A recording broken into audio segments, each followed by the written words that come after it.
అందరికీ నమస్కారం. నా పేరు doctor Mohammed Gulabi, orthopaedic surgeon, Vishwabharati medical college and హాస్పిటల్లో అసిస్టెంట్ ప్రొఫెసర్గా చేస్తున్నాను. సర్వైకల్ స్పాండిలోసిస్ అంటే వయసు రీత్యా మెడలో వచ్చే అరుగుదల మార్పులు. ఇవి 40 సంవత్సరాలు పైబడిన వాళ్ళల్లో చూస్తుంటాము.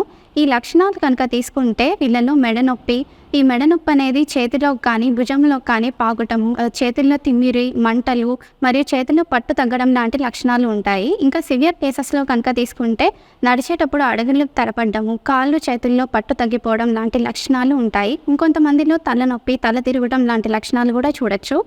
వీళ్ళకి మనం ఎక్స్రే లేదా ఎంఆర్ఐ స్కాన్ మరియు కొన్ని క్లినికల్ పరీక్షలు చేసి ఈ లక్షణాలను నిర్ధారిస్తాము. ట్రీట్మెంట్ కనుక తీసుకుంటే దానికి సంబంధించిన మందులతో పాటు ఫిజియోథెరపీ మరియు సర్వైకల్ కాలర్ అనేది అడ్వైస్ చేస్తాము. మీరు కానీ మీ ఇంట్లో వాళ్ళు కానీ ఈ సమస్యతో కనుక బాధపడుతుంటే మా విశ్వభారతి మెడికల్ కాలేజ్ అండ్ హాస్పిటల్కి వచ్చి మమ్మల్ని సంప్రదించవలసిందిగా కోరుతున్నాను.